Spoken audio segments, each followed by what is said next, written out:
Welcome to your Healing Place podcast with Linda and Mindy.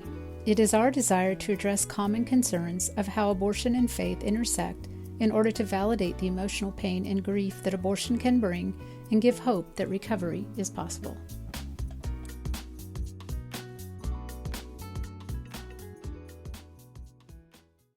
Oh, Linda and I are back today, and we're going to talk about sharing your story. And there's lots of different people that we can be concerned about sharing our stories with, but we're going to focus on sharing our stories with our husband and or a future husband, depending on where you're at in that, if you're married or not. But this was a big issue for me. Was this an issue for you?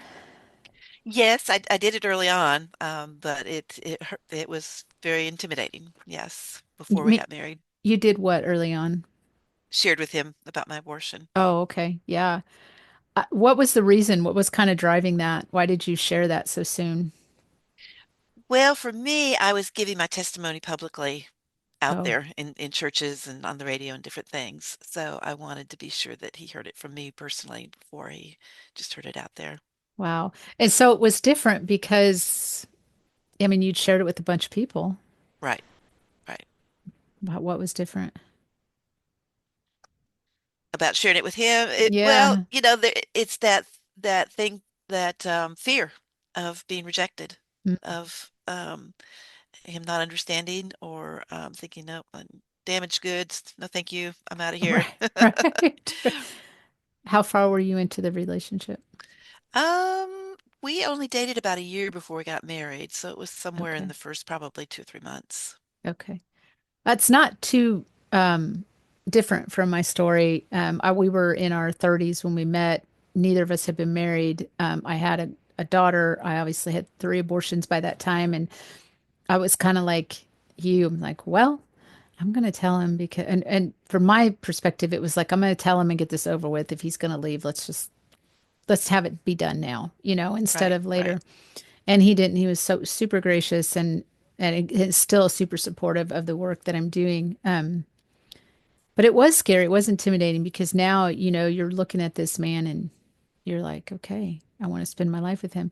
But what about those women who want to share their story with their husbands and because they got married and they just never did.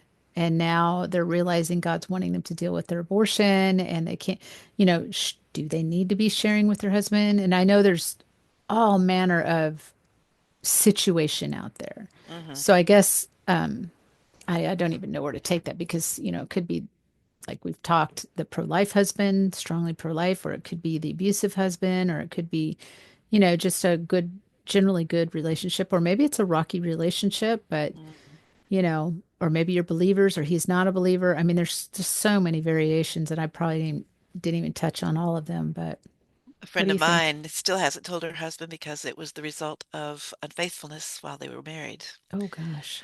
Yeah, and so yeah, it can get really sticky. So I don't think we can give a generic answer for everyone, but I think Right. one of the keys is looking at your motive. What is your Yeah. motive for sharing? Yes. Yes. And What is that, Linda?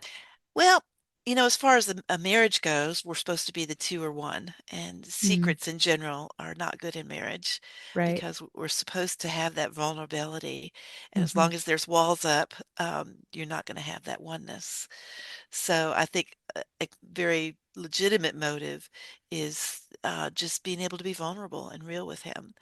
And it's a great relief. Mm, It's back to that holding that beach ball underwater and having all our energy keeping it down. hmm. It's okay, let's get this thing up, let's get it out in the open and deal with it together. And so it can't, you know, I think the motive has to be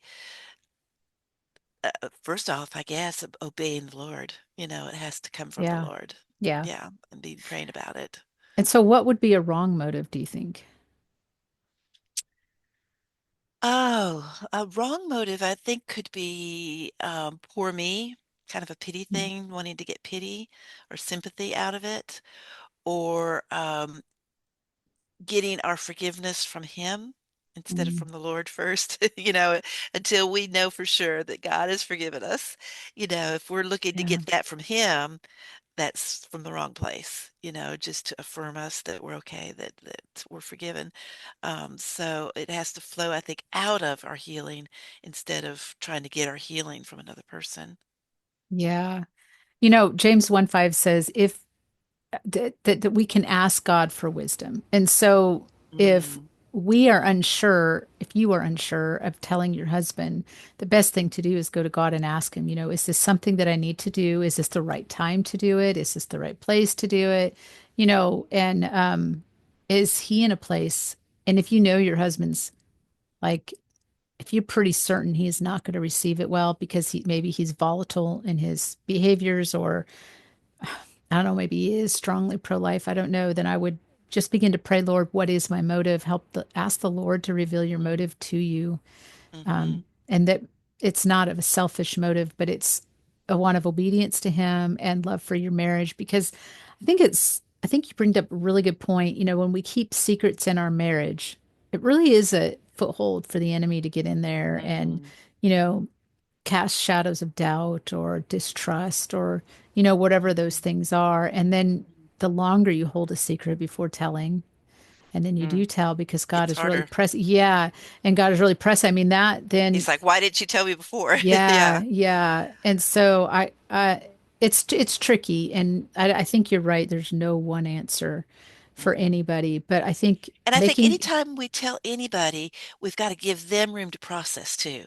that's true, it's a good point. Not to just put it out there and expect them to instantly be able to react to that, but to Right. back up and realize I've had a lot of years to deal with this thing, Yeah, or a lot that's of true. months, whatever it is. Yeah, Um, to be able to be willing to take a step back and allow them yeah, to process that and come back with a good um, answer to you. yeah. Yeah. Oh, I think prayer would be the number Mm, one point of guidance, is take it to the Lord and ask him to, one, is it his will that you share this right now?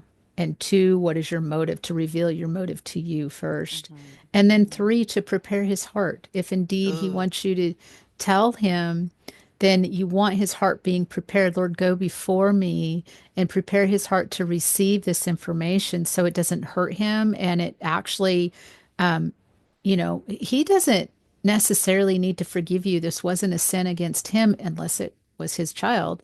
Um, then, but it is a matter of being able to trust him and building that trust within your marriage, and you don't want to hurt him, because sometimes we tell people things and it hurts their conscience just because it's like, oh my gosh, I never would, however that looks, and you just want to be careful of that. mm, mm. So, is there The any Lord other? give you all wisdom out there. We pray that He gives you wisdom and um, that it will be something that will build your marriage up. Yeah, and one more thing I just want to add to that, Linda, is we talked a little bit about this, about making it about Christ. So, whenever you Mm, share your testimony, to make sure that the theme of your story is how Christ redeemed you, not about your failures. And amen. so, if you need help on how to do that, or to make sure that you're doing that, you can always contact us, or contact, somebody you can trust to ask you to help you walk through that. But your testimony is powerful. And Revelations 12:11 says, and they overcame him by the blood of the Lamb and by the word of their testimony, and they did not love their lives to death. And so their testimony of what God did was more important than saving their life. And so if God is calling you to obedience to tell your husband, again, those points of prayer and just standing on this word, that you can overcome your fear by the blood of the Lamb. He did this work for you. If he loves you and he's your husband, he's your ultimate husband. Um, then to pray that God would fill your earthly husband with love too. Thank you for listening. This podcast was inspired by the many conversations had through the years with women struggling from the emotional pain associated with abortion. Thank you for allowing us into your healing journey. Subscribe on major platforms where podcasts can be heard. Learn more about virtual abortion recovery healing at www.anevenplace.com. The link is in the show notes.